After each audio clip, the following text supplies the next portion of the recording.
The cicadas shrieked like 1,000 metal hinges, their chorus rattling through the Louisiana summer night.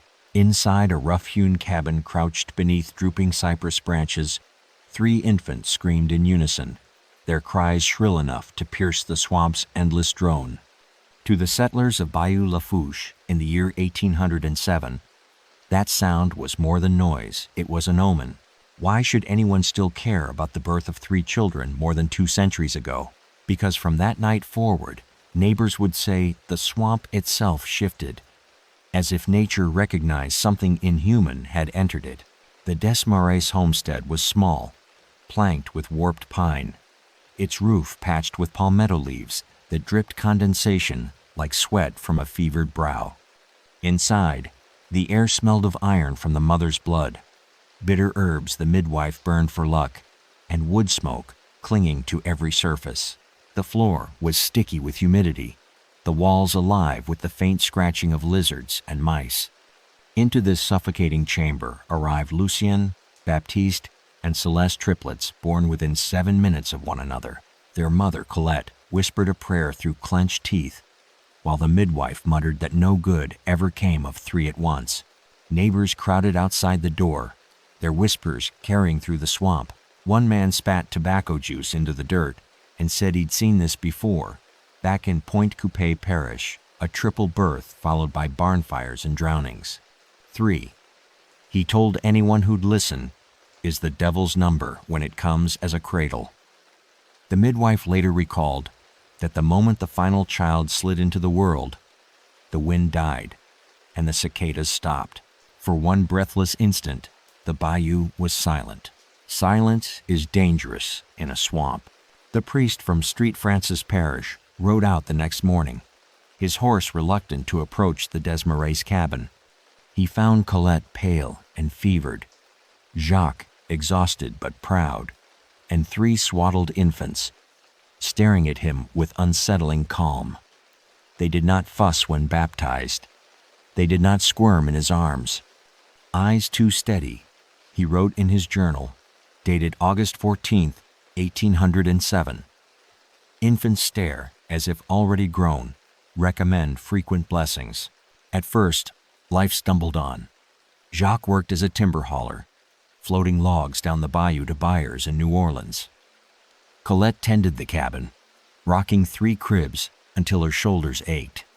But even in those first years, the children unsettled others. When cut or bruised, they did not cry. When startled, they did not cling. Instead, they watched Lucien most of all, with an intensity that made hardened trappers shuffle their boots and excuse themselves. By their 2nd year, Baptiste had taken to standing outside the cabin in storms, pointing at the sky seconds before thunder cracked.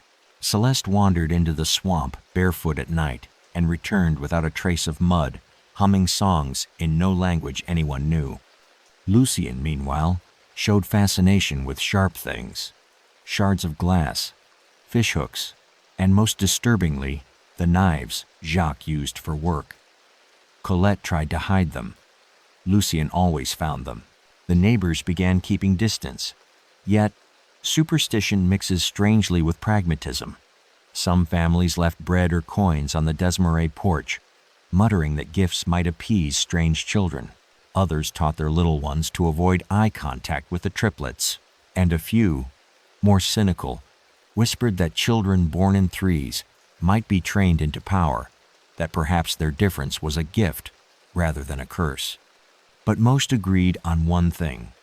Something about the Desmarais triplets unsettled the order of things. Evil has many disguises. One humid afternoon in June of 1811, tragedy struck. Etienne, a neighbor, found 2 of his goats floating in the shallows near the Desmarais property. Their bodies bore no marks, but their hooves were bound neatly with twine. Near the waterline, small barefoot tracks pressed into the mud. Etienne swore he saw Lucien crouched nearby, smiling faintly. When he confronted Jacques, the father dismissed it as foolishness. "Children play," he said. "They don't kill." But Etienne's hands shook as he told others. That summer, stories multiplied. Tools went missing from sheds, then reappeared, snapped in half. A cat was discovered buried up to its neck in sand, its wide eyes unblinking until death claimed it.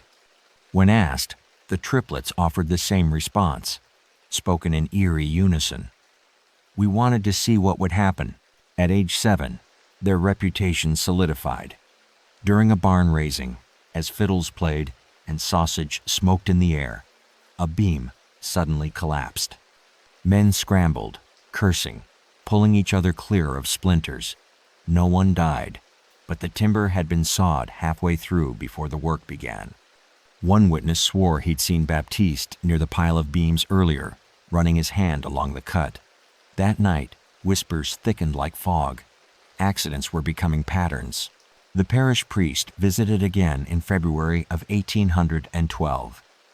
His entry read, "Children grow strange. Speak together. Finish each other's words. They bury dolls, birds, once a kitten.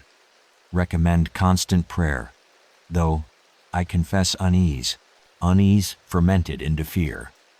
Some settlers crossed themselves whenever the triplets passed. Others began forbidding their children to play anywhere near them. A few left Louisiana altogether, claiming the swamp was no longer safe. But most stayed, and most chose silence. What would you do? If 3 children in your community seemed to carry malice like other children carry laughter, would you accuse them? Or would you keep your head down, hoping the swamp swallowed the problem first? By the time they turned 10, fear had become its own kind of religion. People left offerings outside their door, just in case. The Desmarais cabin became a landmark to avoid at night. Yet Jacques insisted they were only misunderstood. Brilliant, even, children with peculiar habits. Colette remained torn between maternal devotion and private terror. More than once she confessed to the priest that she feared waking in the dark to find them standing over her bed. Then came the first undeniable death. A trapper named Henri was found floating in the bayou, face down, lungs full of water. His canoe remained upright, his belongings neatly stacked on shore. The sheriff inspected the scene, noting the small footprints pressed into wet soil near the water's edge. No charges were filed. How could one accuse children of murder without proof? But the settlement's whisper turned to certainty. The Desmarais triplets had lured him. The priest's entry for October 12, 1814 read simply, "Community whispers of the children grow darker. I tell them proof is needed. Yet even I feel dread." Dread became a companion to every settler. And dread deepens when fed. The triplets, now approaching 11, began to plan together in whispers. Neighbors said they saw Lucien sharpening stakes in the dirt, Baptiste marking storm patterns in charcoal, Celeste humming lullabies that silenced dogs. Adults avoided their gaze. Children crossed the road rather than passed them. Yet still no one acted. The question lingered. Were they merely strange, or were they shaping fate with deliberate cruelty? The answer would reveal itself soon enough, because on the eve of their 11th birthday, with the swamp heavy with storm air and the smell of smoke drifting from a nearby campfire, the Desmarais triplets gathered at the edge of Bayou Lafourche. They whispered, their words indistinguishable, but their intent unmistakable. Something larger was coming, something that would set the bayou alight. Flames licked skyward in a sudden orange bloom, sending sparks whirling into the humid night. The fire started in Etienne's barn, the same neighbor who once accused Lucien of smiling at drowned goats. By dawn, the structure was ash, the cattle scattered, and the settlement convinced the blaze had not been accidental. Why linger on a single barn fire in 1818? Because it marked the first time the Desmarais triplets' strangeness crossed into undeniable destruction, and the bayou community's silence became complicity. The night of the blaze had begun as most did in summer. The swamp buzzed with frogs and insects, thick with the smell of damp earth and fish oil. The air pressed against the skin like wet cloth. Etienne had gone to bed early, leaving a lantern hanging in the rafters. Hours later, the barn erupted. Neighbors rushed barefoot across soggy fields, their shouts cutting against the crackle of burning timber. The cattle bawled, frantic hooves pounding against doors that held until they splintered. Amid the chaos, one witness swore he saw 3 figures standing still at the tree line, faces faintly illuminated by firelight, watching without moving. That same witness, an elderly woman named Marie Robichaud, told the sheriff what she'd seen. "They didn't blink," she whispered. "They didn't run.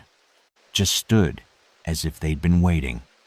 The sheriff, already weary of rumors, dismissed her claim.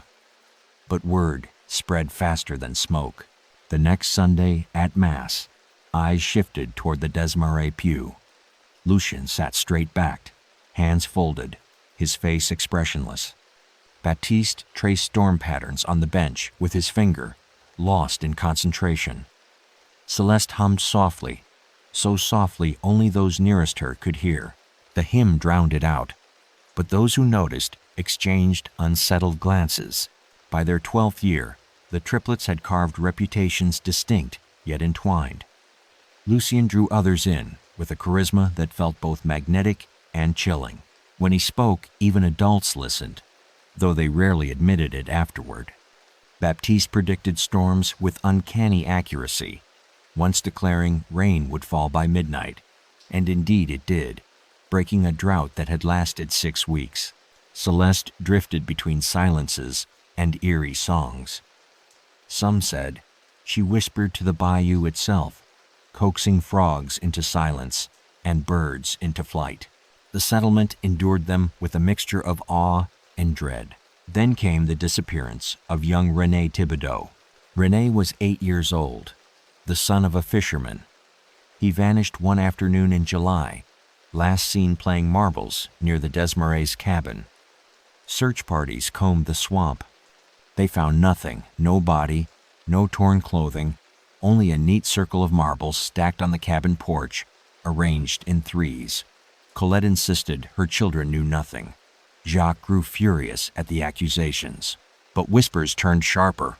The priest recorded in his ledger, July 22nd, 1819, child vanished, signs troubling. Desmarais' children silent when questioned, their gazes heavy.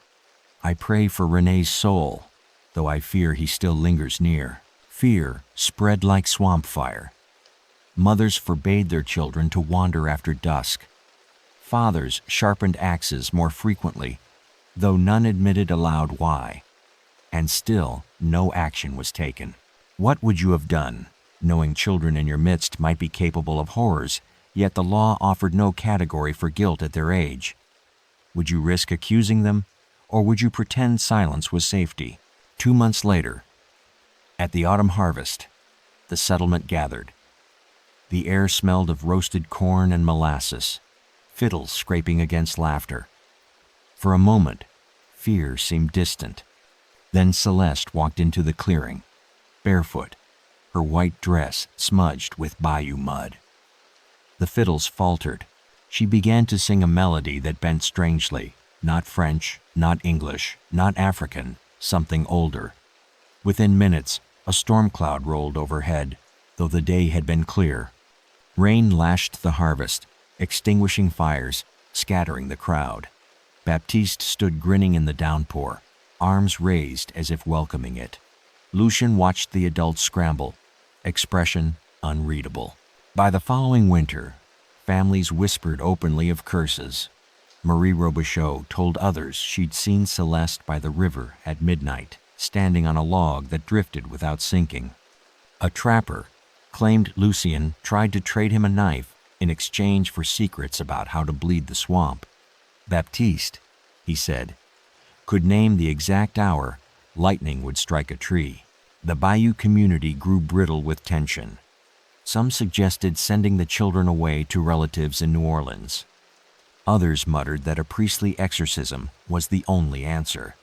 Jacques forbade both, insisting his family would not be branded as monsters. Colette grew thinner, shadows etched beneath her eyes. though she defended her children fiercely when outsiders spoke against them. Then came the night of the tethered mule. Etienne awoke to braying outside. His prized mule was tethered to a post, its sides heaving, eyes wide with terror. Around its hooves were arranged 13 dead frogs, each slit open and placed belly up. The rope was knotted in an unfamiliar style too intricate for children, yet too deliberate for chance. The sheriff again visited, scolded the triplets gently, and left. But Etienne never recovered from the sight. Within months, he packed his family and abandoned his homestead, muttering that no mule was worth his children's lives. The exodus began. Families left in 2s and 3s, abandoning fertile land, rather than raise their young alongside the Desmarais triplets. The bayou settlement shrank. Houses stood empty, shutters banging in the humid wind. Yet the Desmarais family remained, isolated, the swamp their only witness. By 13, the triplets no longer sought friendship with others. They had only each other. Villagers said they spoke in a language all their own, murmuring syllables no one else understood.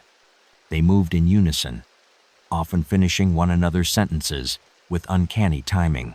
When they played, it was not with dolls or sticks, but with bones collected from animals, arranged in precise patterns on the cabin floor. The priest noted in April of 1820, patterns troubling. They arranged bones in cross shapes inverted. I fear they mock God. Yet Colette pleads, I bless them still. I see in her eyes both love and terror. Terror deepened when a fisherman was found dead near the bayou mouth, his boat intact, his catch neatly strung on the shore. His body bore no wounds, only a rope around one wrist tied in the same strange knot Etienne had once described. The whispers hardened into certainty. The Desmarais triplets had become predators. Still, no law intervened. No trial was called. Perhaps it was fear. Perhaps it was the knowledge that proof against children would never stand. So the community did what humans too often do in the face of evil.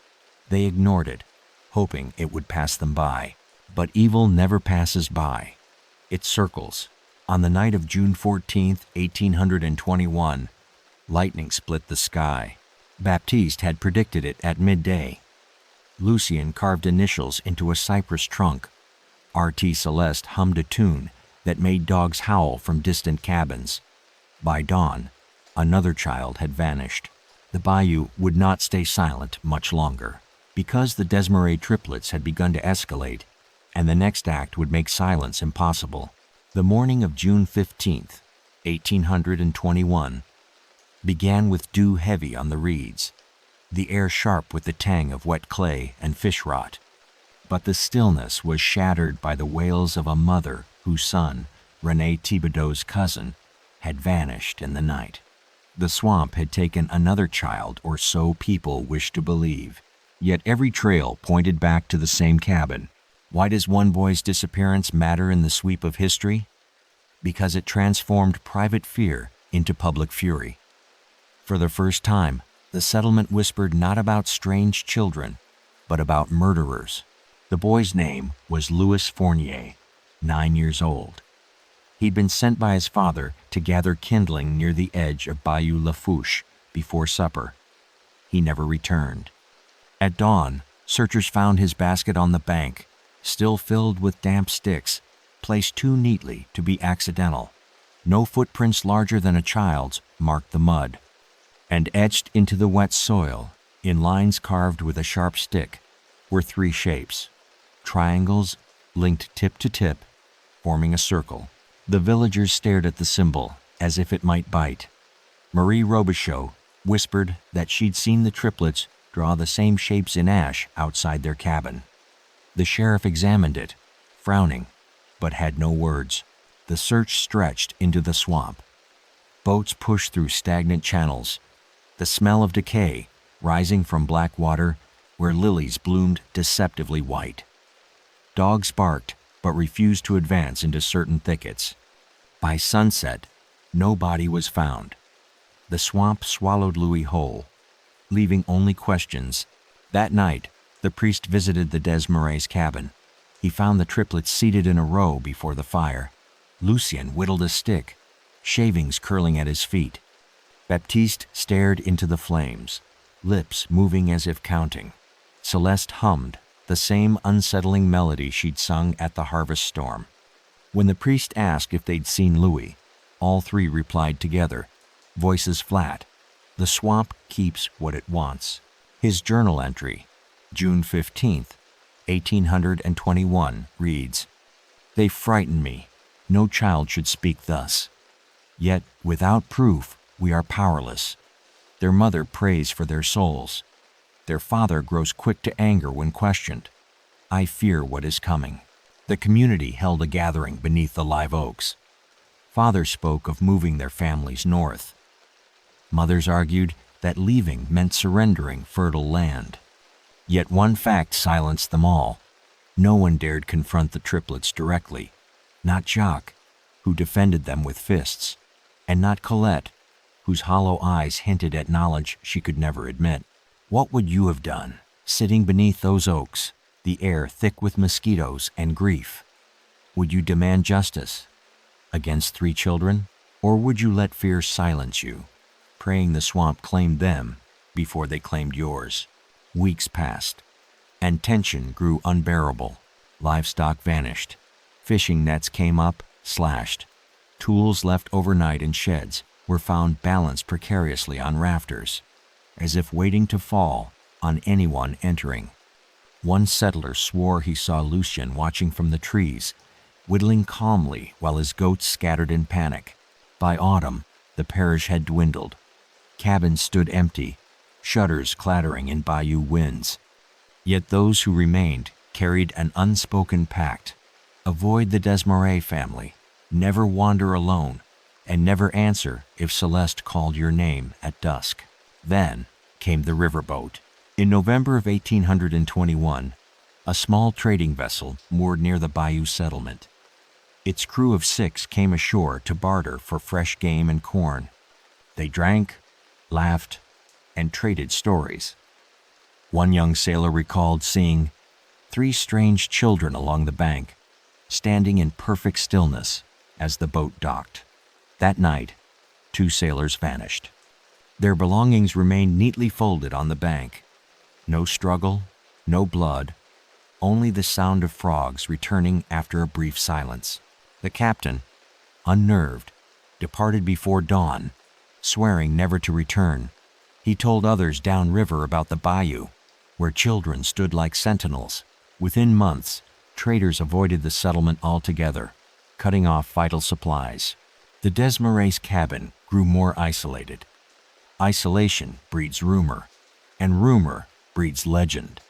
By winter, tales circulated of the triplets walking hand in hand across water, of Baptiste calling storms that lashed boats into splinters, of Lucien carving his initials into cypress bark that later bled sap like wounds. The priest, desperate, attempted an exorcism on Christmas Eve. He entered the cabin with crucifix and holy water, chanting Latin. The air smelled of damp wood and something sour, like metal left to rust. The children laughed not cruelly, but in eerie unison, as though the words amused them. When the priest sprinkled holy water, the fire sputtered and hissed, sending sparks onto the dirt floor. His hand shook so violently, he spilled the rest. He fled, leaving Colette sobbing and Jacques shouting that the parish had abandoned them. By spring of 1822, the settlement was down to fewer than 20 families. Fear was constant.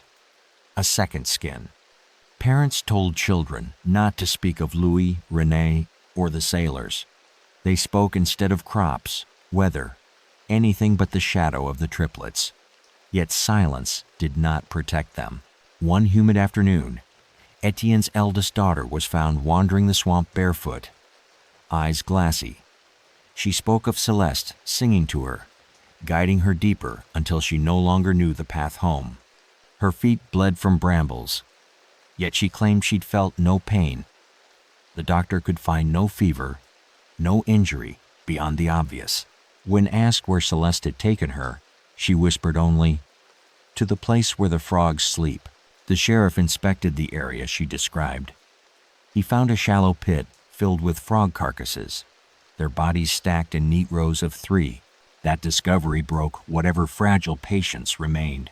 The men of the parish gathered at Etienne's abandoned barn, now little more than a skeleton of charred beams. They spoke in low tones, the night thick with the smell of smoke and sweat. Some demanded the children be sent away. Others spoke of harsher measures. Yet none dared to act openly.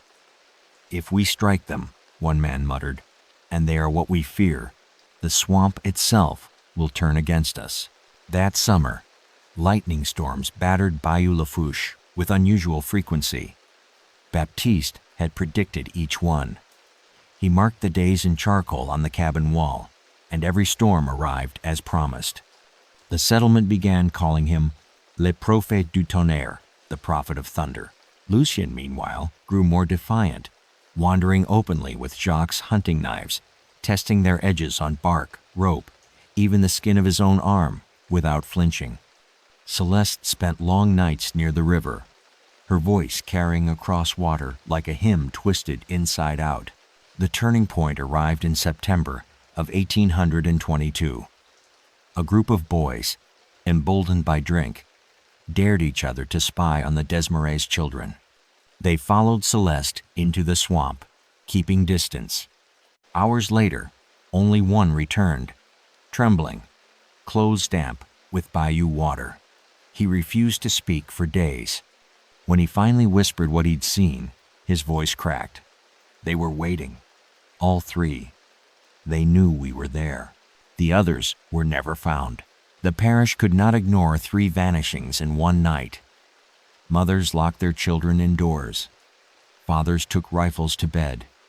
The sheriff wrote to New Orleans for guidance, but no reply ever came. Word of the cursed triplets spread farther, reaching even Baton Rouge, yet still no law rode into Bayou Lafourche. The swamp had become their kingdom, and kingdoms, once claimed, are never surrendered without blood. On the eve of All Saints' Day, 1822, strange lights flickered above the bayou. Some swore they were marsh gas. Others insisted they were lanterns carried by unseen hands. The Desmarais triplets stood at the water's edge, watching, waiting. Whatever they intended, the community would soon learn, because the next dawn would bring not whispers, but screams. Dawn broke on November 1st, 1822, with mist curling low over Bayou Lafourche, muffling sound, and turning the world into a gray blur. The swamp smelled of wet moss, wood smoke, and something metallic that made throats tighten. For the parish families who remained, All Saints' Day was meant to be one of solemn prayer. Instead, it became the day fear turned into open horror. Why does that morning matter? Because it shattered the fragile balance between silence and survival, forcing the community to acknowledge the terror they had tried to bury. The priest rang the chapel bell at 6 a.m. Its hollow clang rippled through the mist, echoing against water. Families trudged in quietly, lanterns bobbing, rosaries clicking like teeth chattering. When the congregation knelt, eyes drifted toward the Desmarais pew. But the triplets were not there. Neither were Jacques or Colette. The absence, knotted stomachs. After Mass, the priest led a procession through the cemetery, incense mingling with the swamp's sour breath. That was when Etienne's youngest son cried out. He had seen something near the tree line, 3 figures standing side by side, half shrouded in mist. Small, motionless, staring. The priest ordered the procession to continue, but whispers began immediately. "They are watching us. Honor the dead." That evening, smoke rose from the Desmarais cabin. Not the steady curl of a cooking fire, but the rolling black billow of something burning hot and wrong. Neighbors rushed through the muck, arriving to find Jacques standing outside, shirtless, axe in hand, sweat streaming down his face. Behind him, the cabin's roof blazed. Colette was on her knees, shrieking prayers. The triplets stood together, untouched by heat, eyes reflecting firelight like animal eyes at night. When asked what happened, Jacques only muttered, "They lit it themselves." He would say no more. The fire consumed the cabin, but not its occupants. The triplets walked away without looking back, their bare feet leaving no burns in the embers. By morning, only a skeleton of charred wood remained. The family took shelter in Etienne's abandoned barn, the very place many whispered had first borne their curse. Within a week, strange events multiplied. Chickens stopped laying eggs. Nets pulled from the bayou contained only bones. Infants cried all night, inconsolable, until brought near the triplets, then fell silent, eyes glazed. Parents clutched their children tighter, crossing themselves when the three passed by. The priest's journal, November 12, 1822, reads, "Their presence grows unbearable. Even animals sense it. I begged Colette to send them away. She wept, but refused. Jacques threatens violence at any suggestion. The children themselves whisper in unison. I believe they are planning. Why, then, les vin. Planning, indeed." On the night of November 23rd, the parish gathered at Marie Robichaud's cabin to discuss fleeing. But the meeting was cut short when the dogs outside began barking, then went silent. Moments later, the door creaked open. The triplets stood in the threshold, drenched from rain, yet smiling faintly. Without speaking, they entered and sat cross-legged by the fire, as though invited. No one moved. Finally, Lucien spoke. "We want to play a game." The settlers froze. No one answered. After several long minutes, the triplets rose, walked back into the rain, and vanished into darkness. The silence that followed was worse than any scream. The answer came 2 nights later. Etienne's abandoned barn, now their home was found filled with carved symbols, crosses inverted, circles within triangles, bones arranged in meticulous patterns. In the loft hung effigies made from reeds and twine, dangling from rafters, swaying though no wind blew. One effigy bore a face crudely carved into wood, unmistakably resembling the parish priest. When confronted, Jacques raged that villagers had trespassed, but Colette, pale and trembling, admitted quietly to Marie Robichaud that she feared her own children. "They whisper when they think we sleep," she confessed. "They say the swamp listens. They say it answers." The swamp did seem to answer. Storms lashed Bayou Lafourche with unusual ferocity that December. Trees toppled, lightning struck cabins, and one man was found charred beside his hearth, though the fire inside remained unlit. Baptiste had predicted each storm precisely, scratching dates into the barn wall with a knife. Celeste, meanwhile, took to singing by the river. Her melodies carried unnaturally far. One fisherman swore he heard her voice a mile downstream, though she stood within sight. When he rowed closer, his boat capsized without warning. He barely survived, and afterward refused to fish again. Lucien grew more bold. He entered homes uninvited, standing in doorways until noticed, then smiling before leaving without a word. Once, he placed a dead crow on the priest's desk, its beak stuffed with ash. On Christmas Eve, the parish attempted to hold Mass, but as the congregation sang, the chapel door creaked open. The triplets entered together, their white garments damp, eyes fixed on the altar. They walked down the aisle, ignoring every gaze, and stopped before the crucifix. Celeste hummed. Baptiste whispered numbers. Lucien raised a small knife. The priest shouted for them to leave. They turned in unison and departed silently.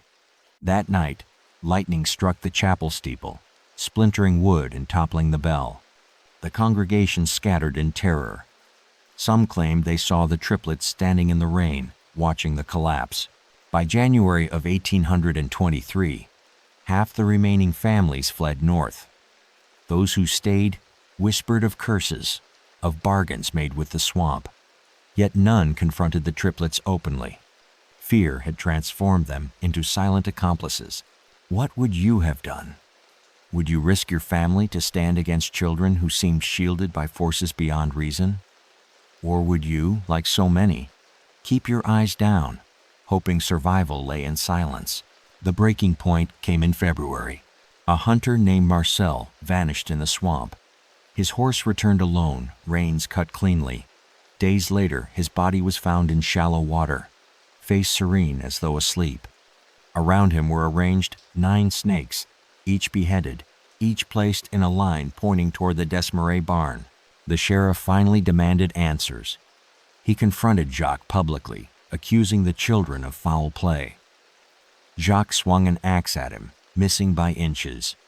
The sheriff fled, vowing to return with men from Baton Rouge. But he never came back. His boat was found adrift near the river mouth, empty. Now the parish knew. They were on their own. The priest wrote in despair, February 18th, 1823, "I believe we stand at the edge of damnation. The children have grown beyond our reach. If law does not come, we must act ourselves. God forgive us." Plans were whispered in secret. Torches gathered in barns, rifles cleaned by candlelight. Mothers wept, fathers hesitated. Could they kill children, no matter how cursed? Yet each delay only deepened the terror, and all the while, the triplets waited. On the last night of February, villagers saw strange lights flickering above the swamp again. Lanterns, or perhaps something else. From Etienne's ruined barn came laughter, 3 voices weaving together like a single sound. By dawn, 3 more villagers would be missing.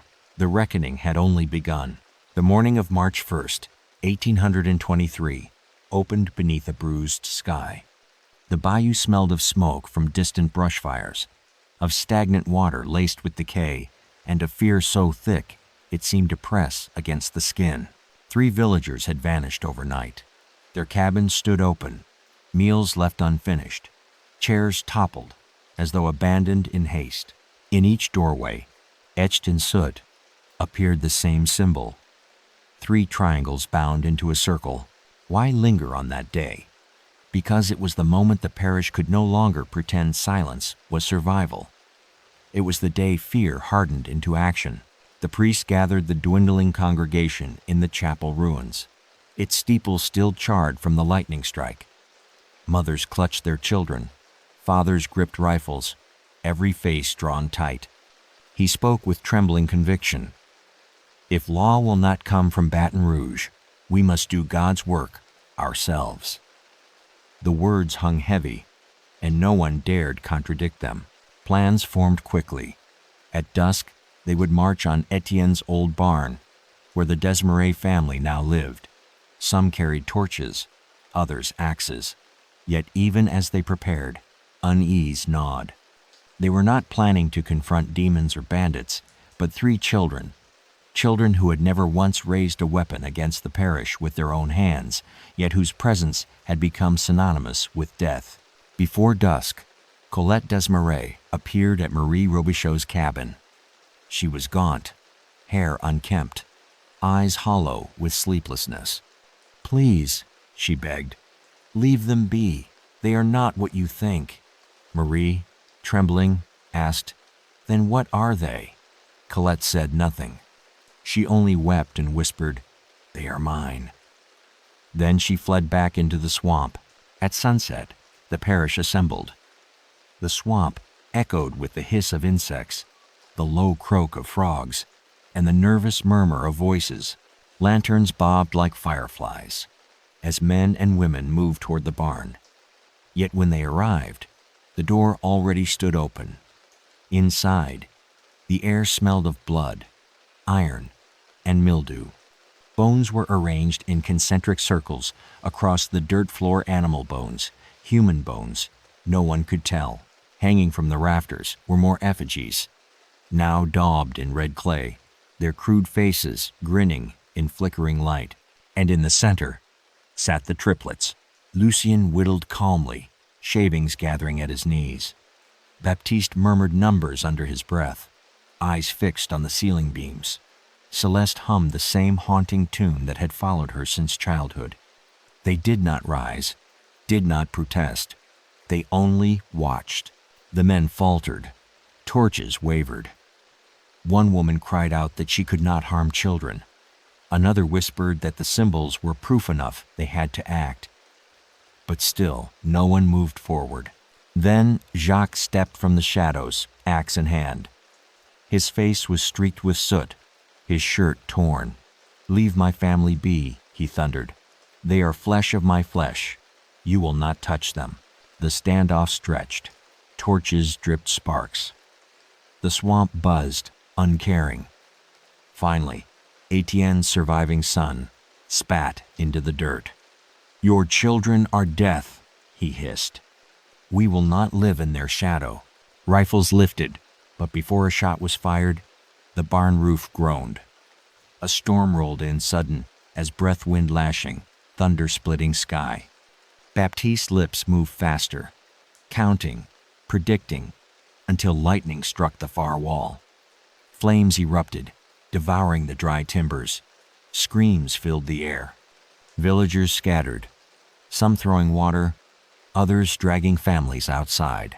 And, in the chaos, the triplets vanished. By the time the flames died, the barn was a skeleton of smoke.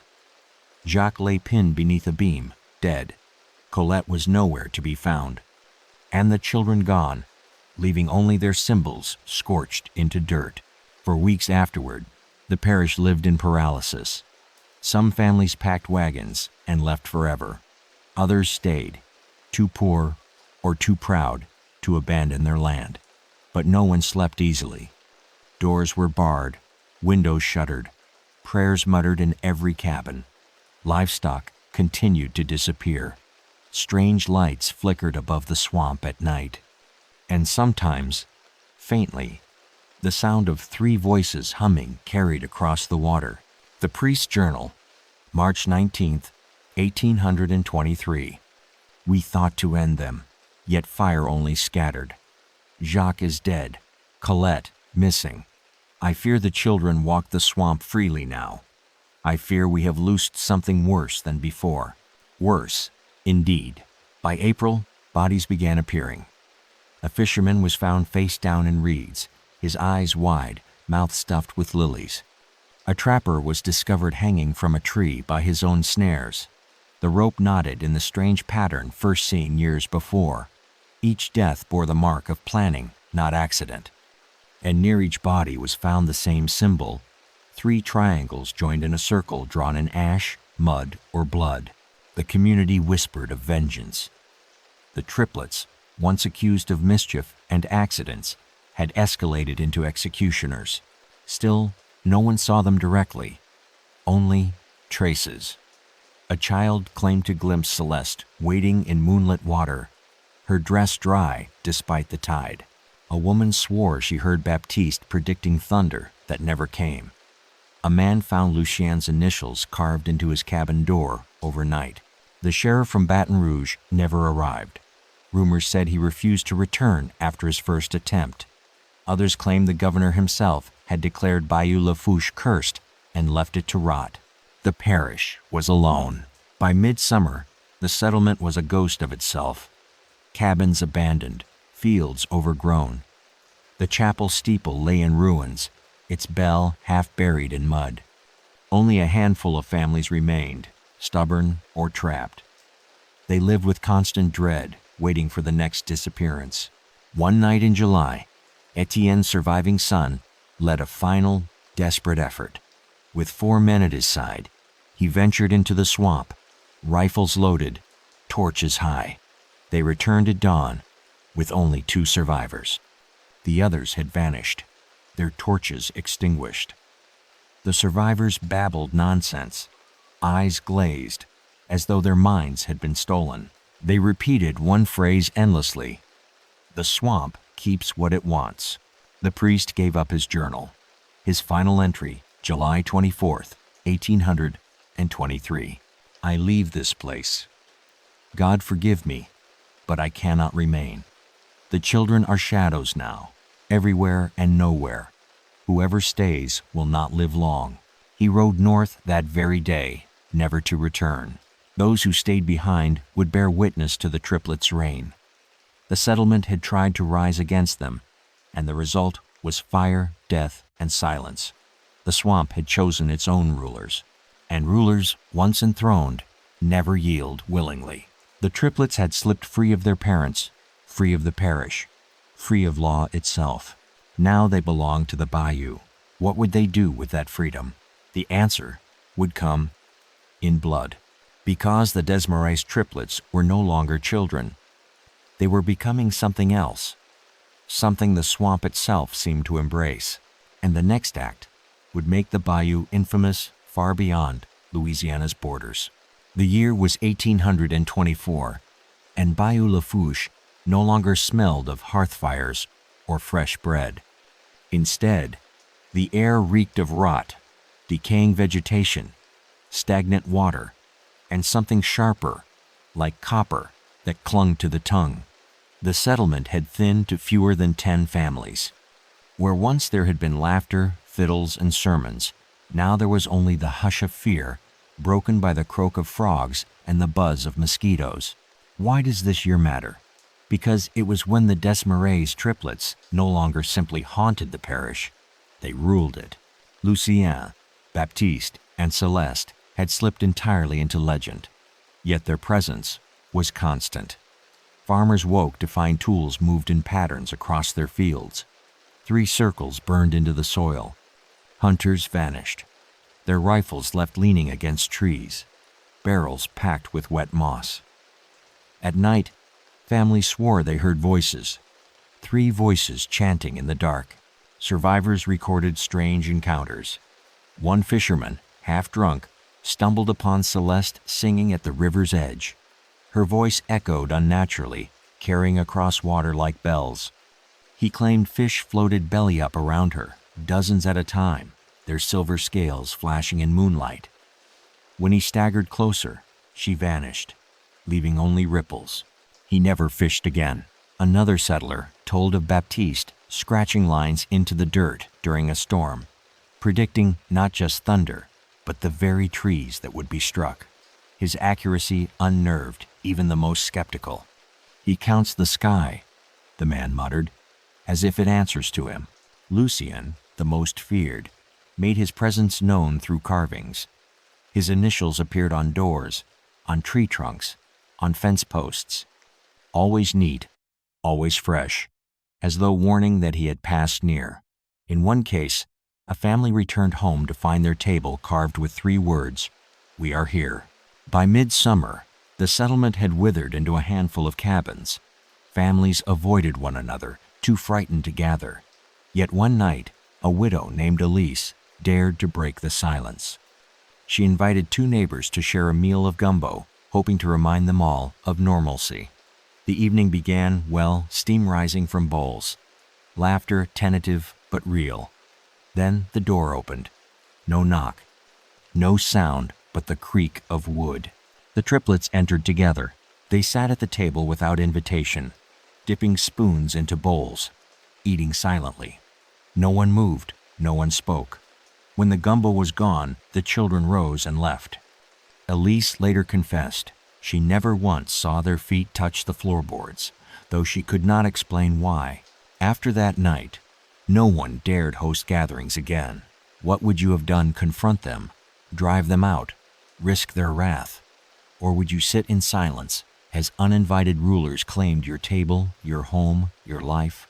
The deaths that followed sealed their dominion. In October, 3 hunters set out together. Their dogs returned by dawn, howling, but the men did not. Days later, their bodies were found lashed to cypress trunks, arranged in a triangle. None bore wounds. Their rifles had been stacked neatly nearby. On each forehead, burned into skin, was the symbol of 3 joined triangles.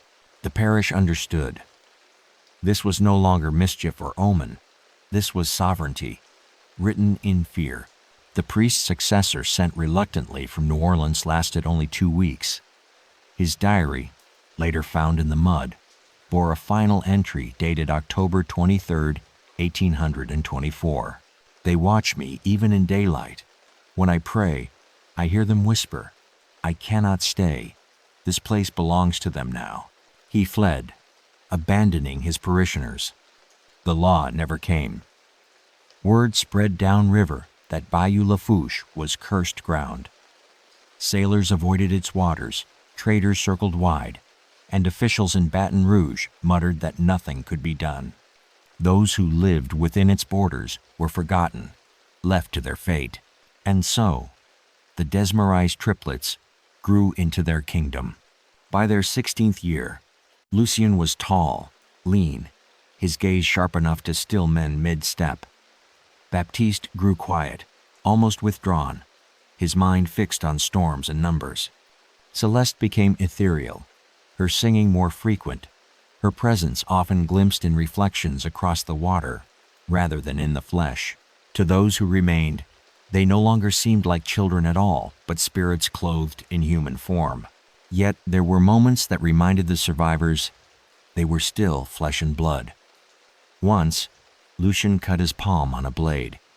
Instead of crying out, he licked the blood and grinned. Another time, Baptiste fell ill with fever, yet the storm that night raged only above their barn, as if the sky mirrored his condition. Celeste once wept openly in the marsh, her song breaking into sobs, though no one dared approach to ask why. Even monsters betray their humanity. By 1825, the settlement had shrunk to 5 families. Those who stayed did so out of poverty or pride, insisting the land was theirs by right. They avoided the barn, but left offerings, food, coins, trinkets at its edge. Sometimes the offerings vanished. Sometimes they remained untouched, only to be found days later, inside homes, carefully placed at bedside tables.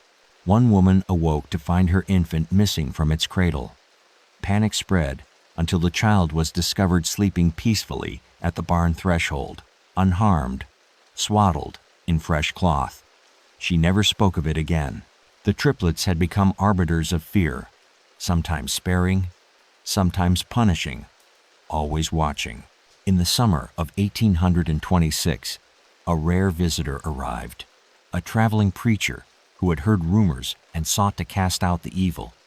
He gathered the families, held a service by torchlight, and declared that faith could banish any curse. The triplets appeared before he finished. Lucien walked to the preacher, took his Bible, and tossed it into the fire. Baptiste whispered a number 3, and thunder cracked overhead. Celeste sang softly until the torches sputtered out. When light returned, the preacher was gone. His horse remained tied outside, but he was never seen again. From that day forward, no one else dared intervene. The parish ceased to exist in any formal sense. The swamp had reclaimed it. Fields lay fallow, cabins rotted, and the children of those who remained grew up under the shadow of the triplets. Some whispered they too carried strange gifts. Others vanished before reaching adulthood. The Desmarais triplets, once accused of being cursed, now ruled uncontested. Their names spread in hushed tones downriver, tales told in taverns and trading posts. Few believed them fully, yet none wished to test the truth. And so the legend grew. What began with 3 cries in a cypress cabin in 1807 had become a kingdom of shadows by 1826. A kingdom with no walls, no throne, only fear as its foundation. But fear is fragile, and as the Desmarais triplets aged, whispers spread of cracks in their unity. Lucien's hunger for power, Baptiste's obsession with storms, Celeste's drifting sorrow. They pulled in different directions. The swamp might not hold them together forever, and when unity breaks, kingdoms fall in fire. The bayou had not yet seen its darkest night. By the winter of 1827, The bayou no longer merely feared the Desmarais triplets. It awaited their every move with dreadful anticipation. Yet even within their strange dominion, whispers spread that the unity that had made them unstoppable was beginning to fracture. Why focus on this year? Because when a single shadow splits into three, the darkness it casts grows unpredictable and even more dangerous. The swamp itself seemed to feel the tension. Nights grew unnaturally still, frogs silenced mid-croak, winds holding their breath until storms arrived in violent bursts. The air smelled of damp wood, wet stone, and something sour like vinegar clinging to the mist. Lucien, now nearing 20, carried himself with the bearing of a man twice his age. He roamed the settlement openly, his knife always in hand, etching symbols into trees and doors. His gaze dared confrontation. Those who caught it swore they felt cold for days. He had grown restless, speaking often of leaving the swamp, of taking what he called their reign beyond Bayou Lafourche. Baptiste disagreed. He was the quietest of the three, yet his influence ran deepest. He predicted storms with uncanny accuracy, marking their arrival in charcoal on cabin walls. He whispered of patterns in the sky, of numbers carved into thunder. Some nights he stood motionless in the rain, arms spread wide as if communing with something vast and unseen. To him, the swamp was not a cage, but a cathedral. Celeste drifted between them. Her songs carried over the water at night, mournful and sweet, haunting even the hardest men. Yet she grew distant, her eyes unfocused, as if listening to voices no one else could hear. Once, a woman followed her song deep into the marsh and found Celeste kneeling by a pool of black water, weeping.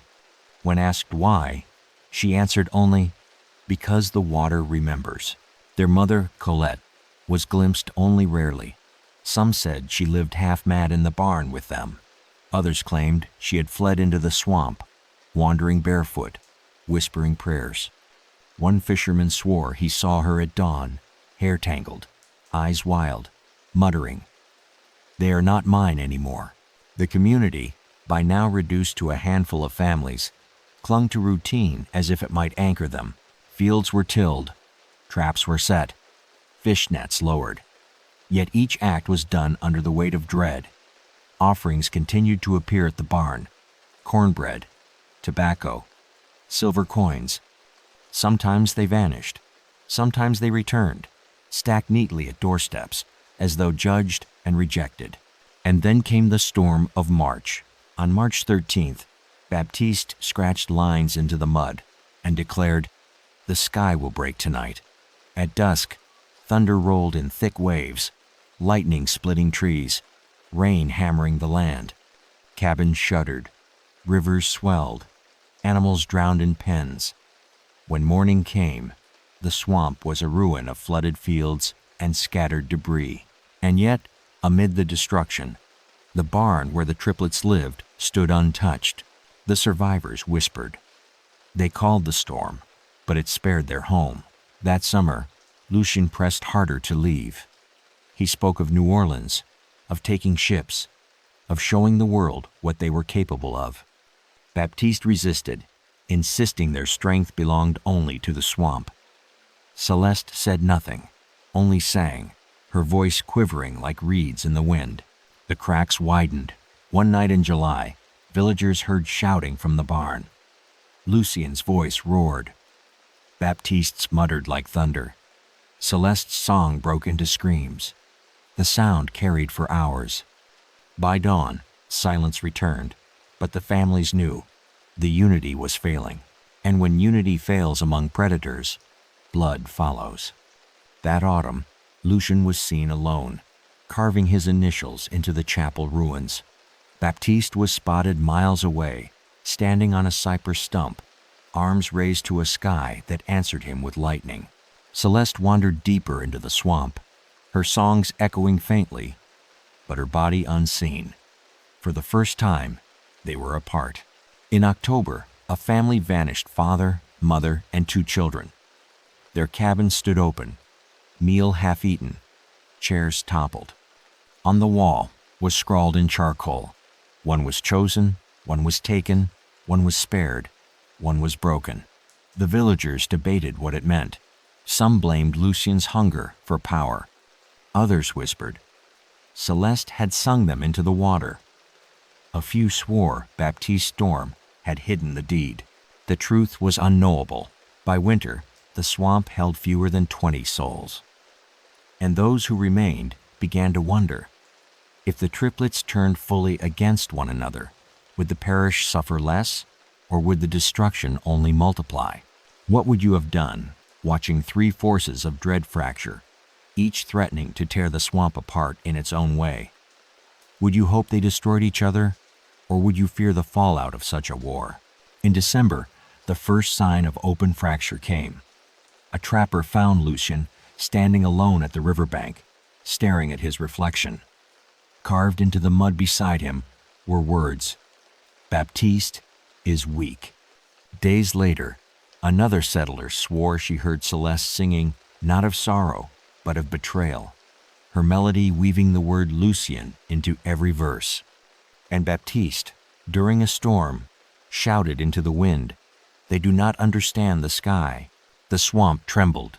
By early 1828, their unity had unraveled so far that villagers began to see them separately, each haunting different corners of the bayou. Lucien stalked cabins, demanding food, his smile sharp as knives. Baptiste stood in fields, predicting storms, his hands black with charcoal. Celeste's songs drew children to windows at night, their parents dragging them back in terror.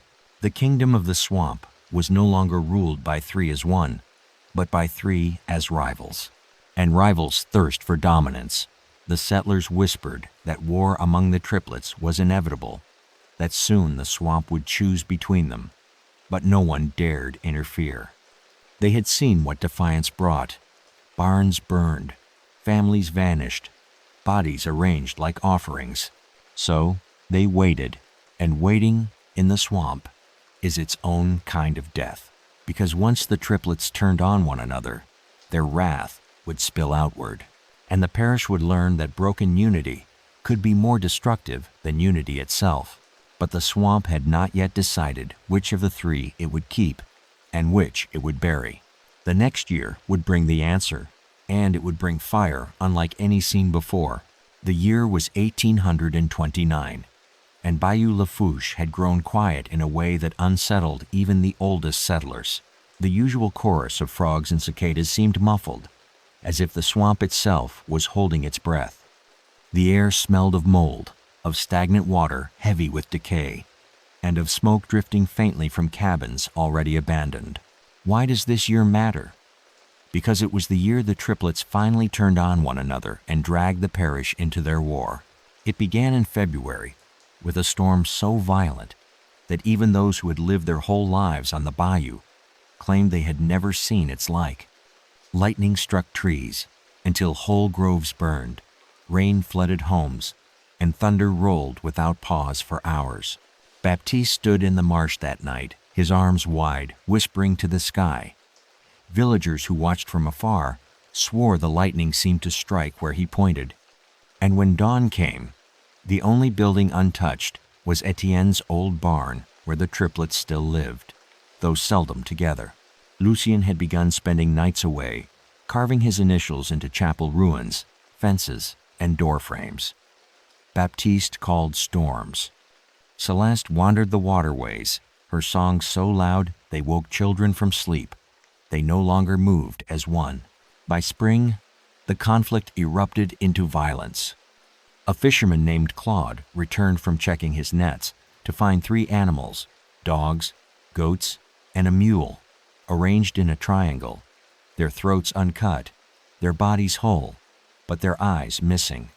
Nearby, carved into the mud, were Lucien's initials. Claude fled the bayou within days. The next week, thunder shattered a cypress tree near the chapel ruins, splitting it into 3 equal parts. Baptiste was seen that night with charcoal-stained hands, muttering numbers into the wind. Villagers whispered he was striking back at Lucien. Celeste, meanwhile, began luring children with her songs. 2 young girls vanished in May, last seen walking toward the river at dusk.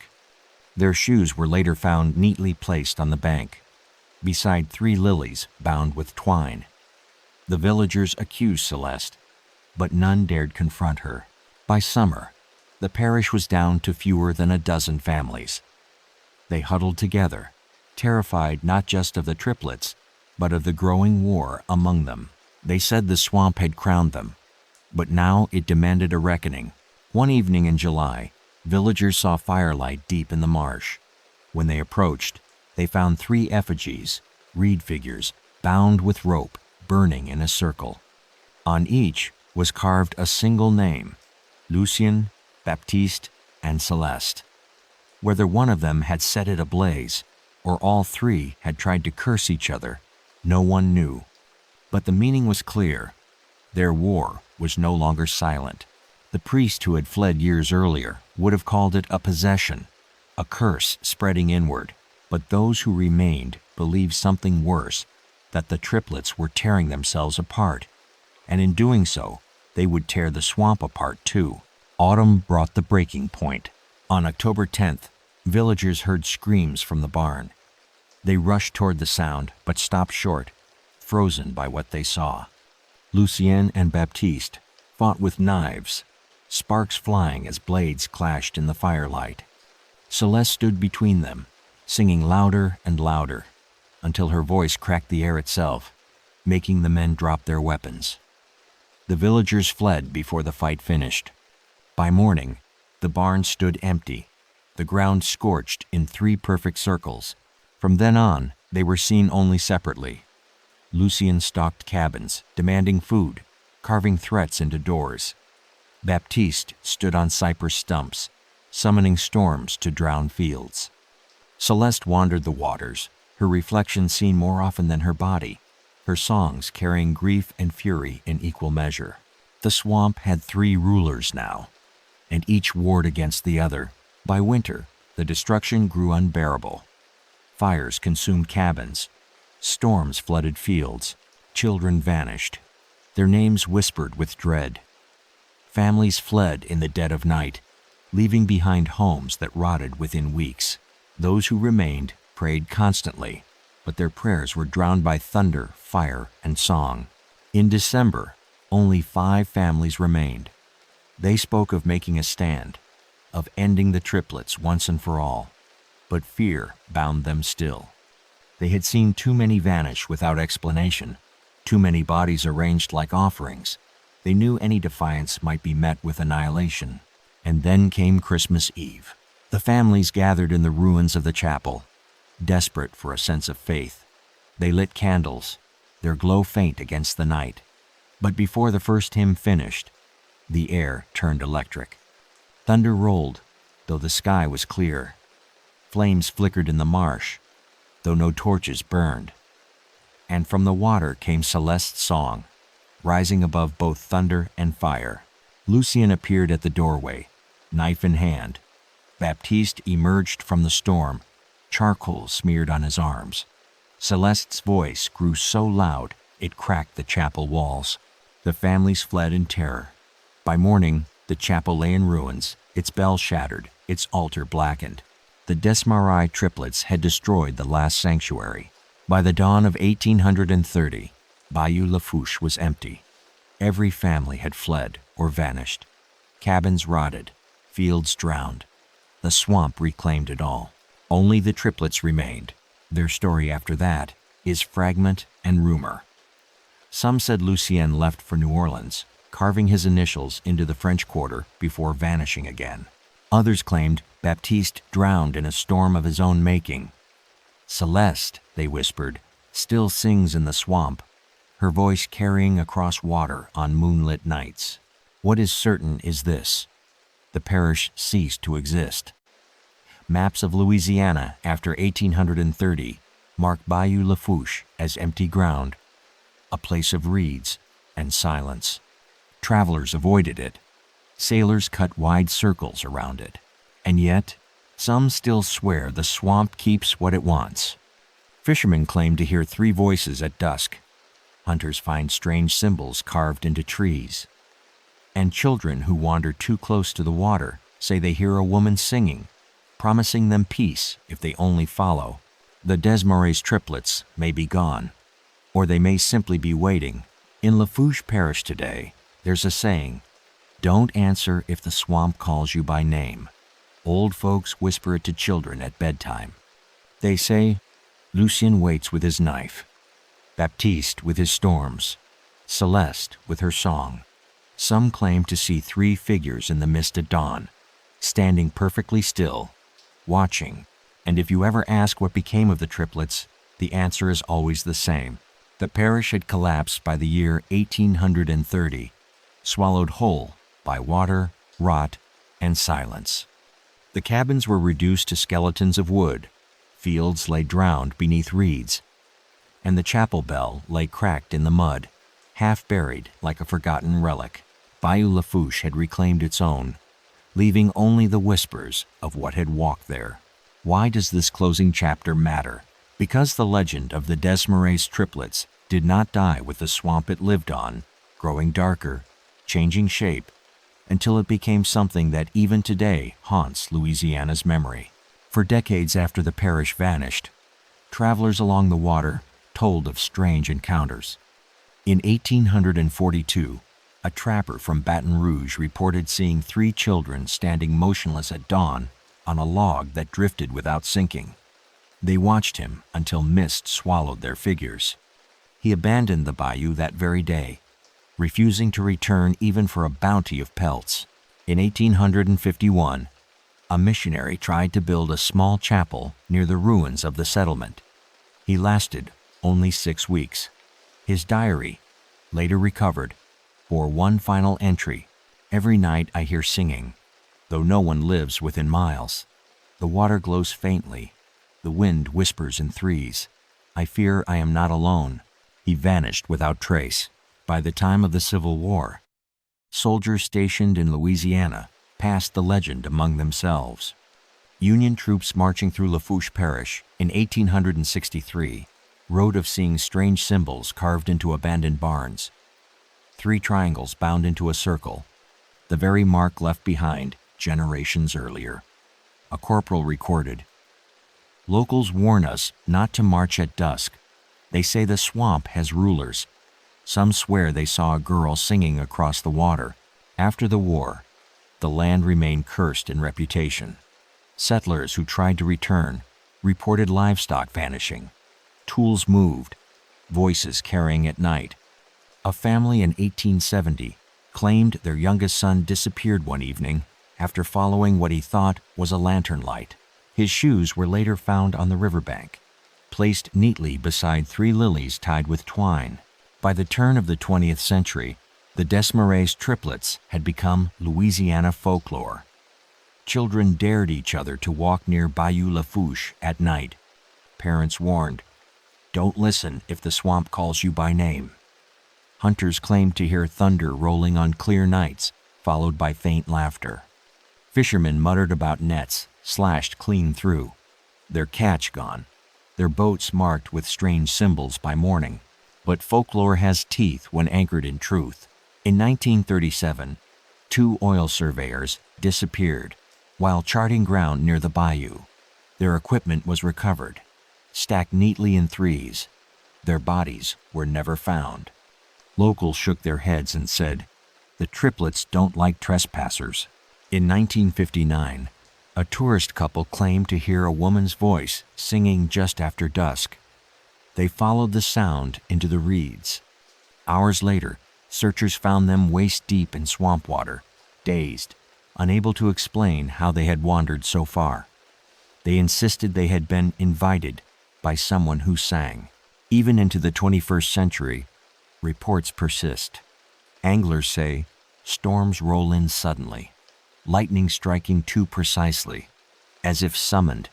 Hikers whisper of carvings on cypress bark fresh, sharp, forming Lucian's initials, and always the sound of 3 voices, one whispering numbers, one singing, one silent, but watching. Legends stretch, bend, and break, but the story of the Desmarais triplets never fades completely. In part because every generation adds its own proof. A missing hunter here. A child found wandering near water there. Symbols carved fresh where no human hand should reach. And always, the same refrain whispered by those who claim to know. They never left. They never will. What makes the legend endure is not just the horrors of the past, but the silence of those who enabled it. In 1807, 3 children were born beneath a cypress roof. By 1829, their presence had erased an entire community. Yet in those years, neighbor after neighbor chose silence. They ignored omens, excused cruelty, and hoped the swamp would solve the problem for them. What would you have done, standing at your cabin door, hearing Celeste's song carry across the water? Would you speak, risk, fight, or would you keep silent, praying you and yours might survive the night?